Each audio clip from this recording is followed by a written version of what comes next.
এখানে কোনো পলিটিক্যাল ব্যক্তির নিয়োগ যে কোনো নির্বাচনকে নিরপেক্ষ করার ব্যাপারে অন্তরা এবং বাধা। গত 30শে জুন আমরা একটা লিখিত মতামত দিয়েছিলাম, সেখানে 7টি প্রস্তাব পরামর্শ আমাদের সেখানে ছিল।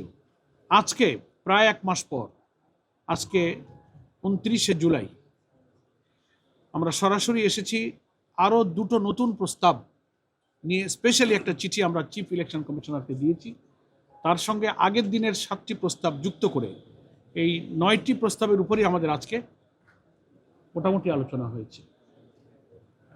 আগের দিনে আমরা যে চিঠি দিয়েছিলাম, গণমাধ্যম কর্মীরা সে চিঠি ইলেকশন অফিস থেকে পেয়েছেন, সেটা নিয়ে আপনারা অনেকেই নিউজ করেছেন, আমাদের সঙ্গে অনেকে টেলিফোনে সেসব বিষয়ে ব্যাখ্যা বিশ্লেষণ আপনারা চেয়েছেন।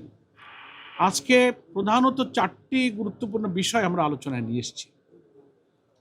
তার মধ্যে প্রধান এবং খুবই গুরুত্বপূর্ণ বিষয় হলো, একেবারে অতি সম্প্রতি 2-1 দিনে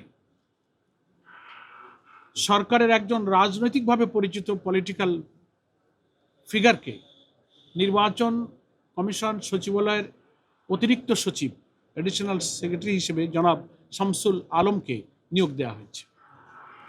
আমরা এটার তীব্র নিন্দা করেছি, তার নিয়োগ বাতিল করার দাবি জানিয়েছি গতকাল দলের পক্ষ থেকে সংবাদ সম্মেলনের মাধ্যমে। আজকের চিঠিতে যে 2টি গুরুত্বপূর্ণ বিষয়, তার এটা অন্যতম গুরুত্বপূর্ণ বিষয়। আমরা বলেছি, বাংলাদেশের সংবিধান অনুযায়ী এটা একটা সাংবিধানিক প্রতিষ্ঠান। ইলেকশন কমিশন একটা কনস্টিটিউশনাল বডি। এখানে কোনো পলিটিক্যাল ব্যক্তির নিয়োগ যে কোনো নির্বাচনকে নিরপেক্ষ করার ব্যাপারে অন্তরা এবং বাধা। এবং জনাব শামসুল আলম সাহেব বিএনপির স্থায়ী কমিটির সদস্য, সিনিয়র নেতা, আমাদের রাজনৈতিক সহকর্মী এবং সিনিয়র নেতা জনাব নজরুল ইসলাম খানের নেতৃত্বে গঠিত বিএনপির নির্বাচনী আসন পুনর্বিন্যাস একটা কমিটি আছে, সেই কমিটির সদস্য হিসেবে তিনি দায়িত্ব পালন করেছেন। এবং আজকের আলোচনায় যখন আমরা এই অভিযোগটা করেছি, বাইদি ভাই কথার মাধ্যমে আমরা এটা জেনেছি যে সেই কমিটির দায়িত্ব পালনের প্রয়োজনেই তিনি এই ইলেকশন কমিশন অফিসেও একবার এসেছেন।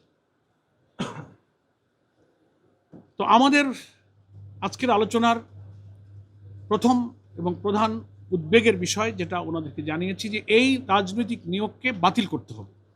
তা না হলে আমরা এটা পরিষ্কার বুঝতে পারছি যে স্থানীয় সরকার নির্বাচন আসন্ন হয়, ক্ষমতাসীন দলের একটা গুরুত্বপূর্ণ নীতি নির্ধারণী জায়গায় যিনি রাজনৈতিক দায়িত্ব পালন করেছেন, এরকম একজন ব্যক্তিকে ইলেকশন কমিশনের মতো একটা পলিটিক্যাল বডি, সাংবিধানিক বডিতে অতিরিক্ত সচিব পদে নিয়োগ দেওয়ার মধ্যে আজ্ঞাবহ থেকে তিনি যেন সরকারি দলের লোকদেরকে নির্বাচনে বিজয়ী করে নিয়ে আসতে পারেন, সেই ফাংশনটা উনি যেন এখানে বসে করতে পারেন, সেই তৎপরতার জন্যই তাকে এখানে স্পেশালি অ্যাসাইন করে এখানে অ্যাপয়েন্টমেন্ট দেওয়া হয়েছে। ওনাদেরকে আমরা এটা বলেছি। ওনারা প্রথমত এটা বলতে চেয়েছেন যে ওনার এই রাজনৈতিক পরিচয়টা আমরা আগে বুঝতে পারিনি, মিডিয়াতে এসে ইদানিং আমরা বুঝতে পারছি। সেকেন্ড হচ্ছে, নিয়োগটা তো সরকার চুক্তিভিত্তিক দিয়েছে 1 বছরের জন্য।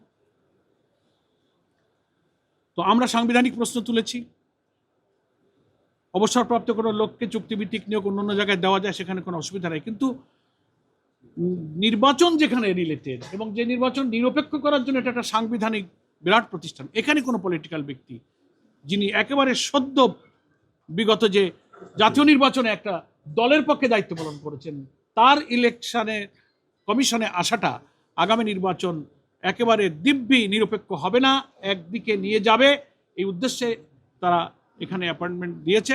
আপনারা এটাকে আপত্তি করেন, বাতিল করার দায়িত্ব তো সরকারের।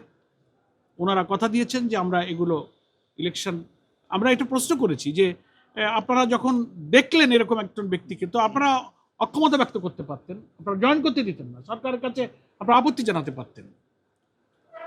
তো কথার ভিতর দিয়ে তো ওনারা ওনাদের অসহায়তার কথা, অক্ষমতার কথা, অপারগতার কথাই আলটিমেটলি ওনাদের কথা থেকে ফুটে উঠেছে। সেকেন্ড বলেছি, আমরা অতি সম্প্রতি নির্বাচন কমিশন আগামী স্থানীয় সরকার নির্বাচনের ব্যাপারে কিছু রিকমেন্ডেশন তারা তৈরি করেছেন। তার মধ্যে গুরুত্বপূর্ণ একটা হচ্ছে, এমপিওভুক্ত শিক্ষক যারা স্কুল, কলেজ, মাদ্রাসা, বিভিন্ন শিক্ষা প্রতিষ্ঠানে যারা সরকারি বেতনের একটা অংশ পান, সেই শিক্ষকরা নির্বাচনে অযোগ্য হবেন। এভাবে